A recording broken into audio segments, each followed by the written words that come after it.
पुराने जमाने में कई मंदिरों का निर्माण हुआ था, जिसमें से आधे से ज्यादा मंदिर रहस्यमयी ढंग से इंसानी पहुंच से दूर हैं। ठीक इसी प्रकार प्राचीन काल में भी कई मंदिर बनाए गए, मगर उस वक्त की यह खासियत थी कि मंदिर बनाते समय वास्तु और खगोल विज्ञान का काफी ध्यान रखा जाता था। राजा महाराजा अपने खजाने को छुपाने के लिए मंदिरों के नीचे तहखाना बनवा देते थे या मंदिरों में कोई खास दरवाजा बनाते थे जो गुप्त रूप से सिर्फ उन्हें ही पता हुआ करता था। इसी प्रकार से देश में और भी ऐसे कई मंदिर हैं जिनके रहस्य और मान्यताओं को जानना बहुत जरूरी है। तो आइए आज हम भारत के उन 10 मंदिरों के बारे में जानेंगे जो सबसे रहस्यमयी है। पहला, करणी माता का मंदिर। बीकानेर शहर में स्थित करणी माता का यह मंदिर न सिर्फ भारत में बल्कि आस पड़ोस के मुल्कों में भी काफी प्रसिद्ध है। यहाँ लगभग 20,000 से भी ज्यादा काले चूहे पाए जाते हैं जो मंदिर के अंदर सतह पर ही इर्द गिर्द घूमते रहते हैं। करणी देवी को दुर्गा का अवतार माना जाता है और उन्हें पशु पक्षियों से एवं खासकर चूहों से काफी ज्यादा लगाव था, इसीलिए यहाँ माता के मंदिर में चूहों की स्पेशल देखभाल एवं उसकी सुरक्षा और भोजन का उत्तम प्रबंध होता है। यहाँ चूहों की संख्या इतनी ज्यादा है कि मंदिर के अंदर आप पांव उठाकर नहीं चल सकते हैं, आपको अपने कदम घसीट घसीट कर ही चलना पड़ेगा। गलती से भी अगर आपके पांव के नीचे एक भी चूहा आ गया तो यह बहुत ही अशुभ प्रतीक माना जाता है और उस पर माता की कृपा नहीं होती है। और वहीं इसके उलट अगर कोई भी चूहा किसी श्रद्धालु के पांव के ऊपर से गुजर जाता है तो इसे बहुत ही शुभ प्रतीक माना जाता है।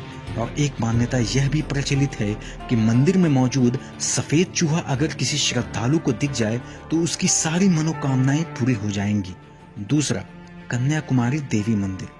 दोस्तों, कन्याकुमारी हर किसी ने नाम सुना ही होगा। कन्याकुमारी को भारत का सबसे निचला स्थान माना जाता है क्योंकि समुद्र तल पर ही यह मंदिर मौजूद है। यहाँ माँ पार्वती के रूप में भी कन्या देवी की पूजा अर्चना होती है। देश का यह पहला ऐसा मंदिर है जहाँ पुरुषों के लिए एक विशेष प्रकार का नियम बनाया गया है।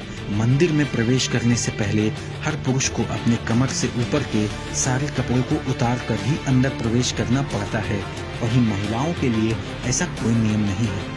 पौराणिक मान्यताओं के अनुसार यहाँ देवी का विवाह संपन्न नहीं हो पाया था, इसी वजह से मंदिर के आसपास समुद्री इलाके में दाल और चावल के आकार एवं रंग से मिलते जुलते कंकड़ पाए जाते हैं। इस मंदिर की एक खास बात यह भी है कि सूर्योदय और सूर्यास्त को देखने का बहुत ही मनोरम अवसर प्राप्त होता है।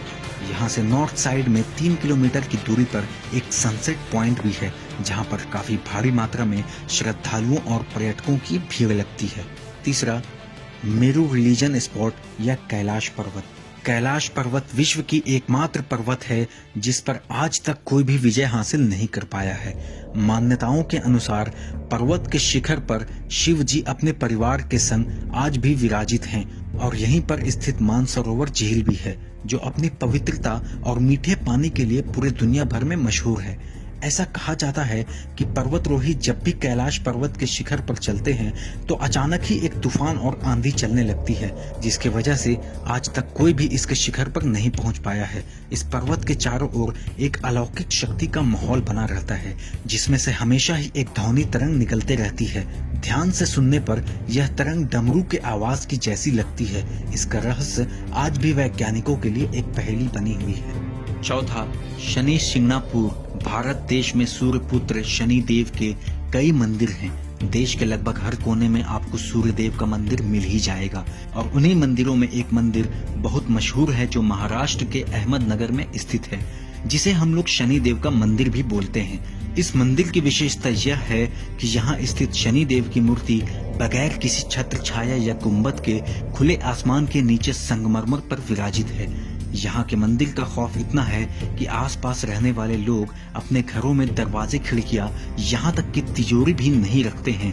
ज्यादातर घरों में आपको दरवाजे भी दिखाई नहीं देंगे। लोगों का मानना है कि चोरों में इस बात का इतना डर है कि वह चोरी करने से पहले 100 बार सोचते हैं और यदि किसी ने चोरी कर भी ली तो शनि देव उसे खुद ही सजा देते हैं। शनि के प्रकोप से बचने के लिए यहाँ पर हर शनिवार को लाखों लोग इकट्ठा होते हैं और पूजा अर्चना करते हैं। पांचवा, सोमनाथ का मंदिर। सोमनाथ मंदिर भारत के प्रचलित मंदिरों में से एक है। इसकी गिनती 12 ज्योतिर्लिंगों में से सर्वप्रथम होती है। प्राचीन काल में इसका शिवलिंग हवा में झूलता रहता था, मगर आक्रमणकारियों ने इसे तोड़ दिया।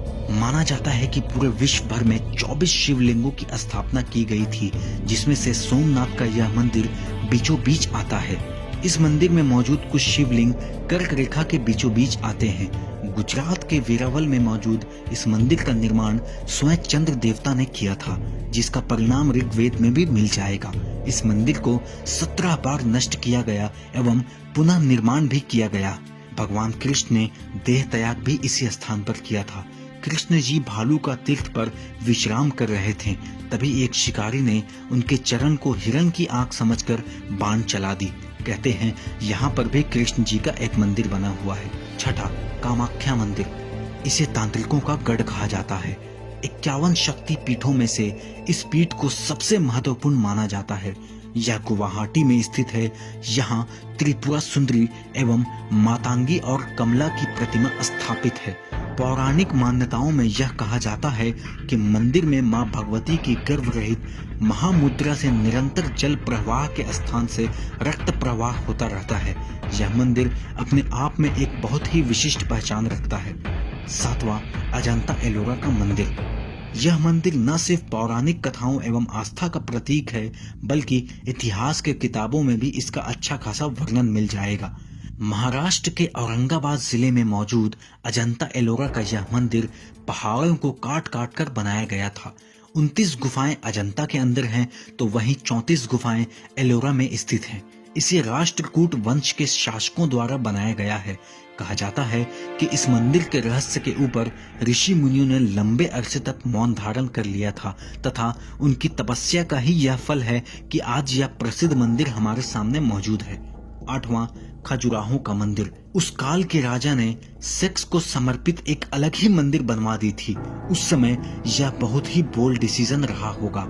खजुराहो वैसे तो मध्य प्रदेश के छतरपुर जिले में स्थित एक छोटा सा कस्बा है, मगर यह मंदिर विश्व प्रसिद्ध यूं ही नहीं है। एक और खासियत यह भी है कि भारत में ताजमहल के बाद सबसे ज्यादा पर्यटक खजुराहो के मंदिर पर ही जाते हैं। इस मंदिर को आर्य और वास्तुकला का मिश्रण बताया जाता है।